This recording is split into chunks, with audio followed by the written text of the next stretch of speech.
வணக்கம். இன்றைக்கி நம்ம பார்க்க போகிற சமையல் அருமையான ஒரு பிரேக்ஃபாஸ்ட் தான். ரொம்ப சிம்பிளாக பண்ணக்கூடிய பிரேக்ஃபாஸ்ட்டு, டேஸ்ட்டாக இருக்கும். வாங்க எப்படி செய்யலாங்கிறத பார்க்கலாம். ஒரு பேன் எடுத்துக்கலாம். பேன் சூடானதும் அதில் ஒரு 2 டீஸ்பூன் அளவுக்கு நெய் விட்டுக்கலாம்.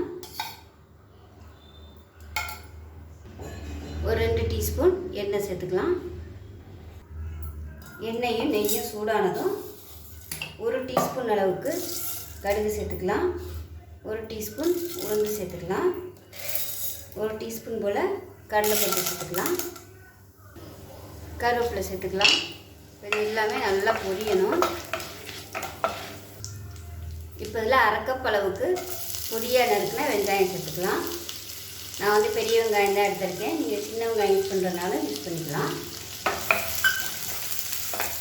இதோடவே ஒரு 1/2 டேபிள் ஸ்பூன் வர மாதிரி பொடியாக நறுக்குனா இஞ்சி சேர்த்துக்கலாம்.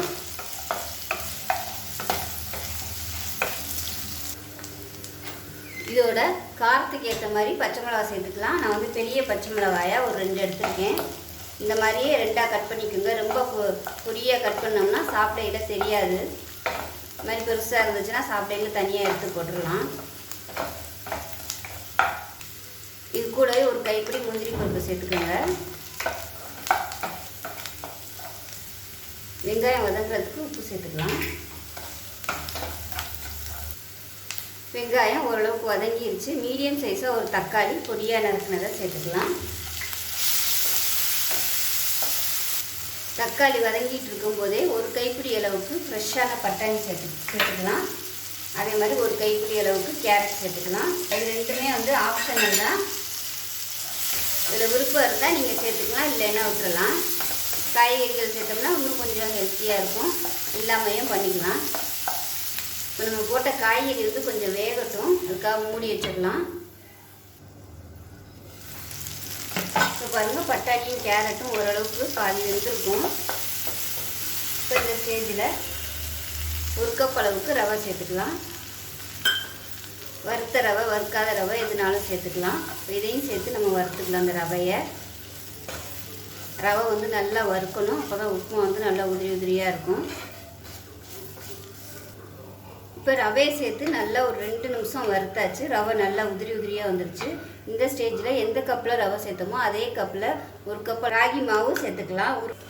அடுப்பு வந்து நல்லா மீடியமாகவே வச்சுக்கோங்க, இல்லைன்னா அடி பிடிக்கும். இப்போ பாருங்கள், ராகி மாவு நல்லா வறுத்தாச்சு. அந்த ராகி மாவோட வாசனை வர அளவுக்கு மீடியமான ஃப்ளேமில் நல்லா வறுத்தாச்சு. இப்போ பக்கத்தில் பார்த்தீங்கன்னா தண்ணி சூடு பண்ணியிருக்கேன். எந்த கப்பில் அளந்தீங்களோ அதே கப்பில் 4 கப் அளவுக்கு தண்ணி வந்து சூடு பண்ணி வச்சுருக்கேன். சுடு தண்ணி சேர்த்திங்கன்னா தான் உங்களுக்கு அந்த ஹீட் வந்து மெயின்டெனன்ஸ் ஆகும். அடுப்பு வந்து குறைச்சி வச்சுக்கோங்க, அப்படியே தெரிக்கும். இதை வந்து நல்லா கலந்து விட்டுட்டு உப்பு செக் பண்ணி பார்த்துட்டு உப்பு சேர்த்துக்கலாம்.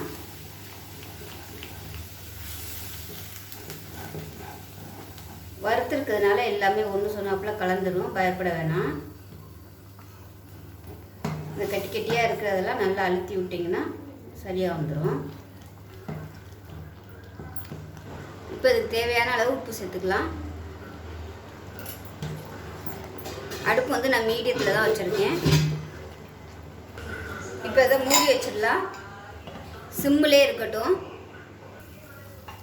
இப்போ 1 நிமிஷம் வந்து நல்லா சிம்மிலே விட்டாச்சு.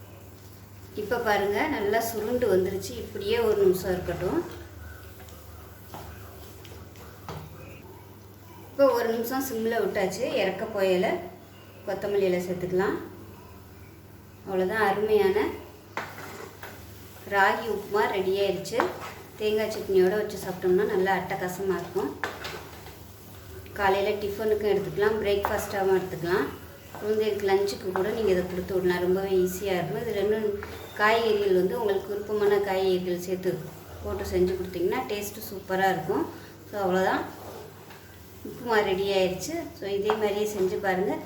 செஞ்சு பார்த்துட்டு எப்படி வந்துச்சுங்கிறத சொல்லுங்கள். வீடியோ பிடிச்சிச்சின்னா லைக் பண்ணுங்கள், கமெண்ட் பண்ணுங்கள், சேனலை சப்ஸ்கிரைப் பண்ணுங்கள், பக்கத்தில் உள்ள பெல் பட்டனையும் ப்ரெஸ் பண்ணுங்கள். நன்றி.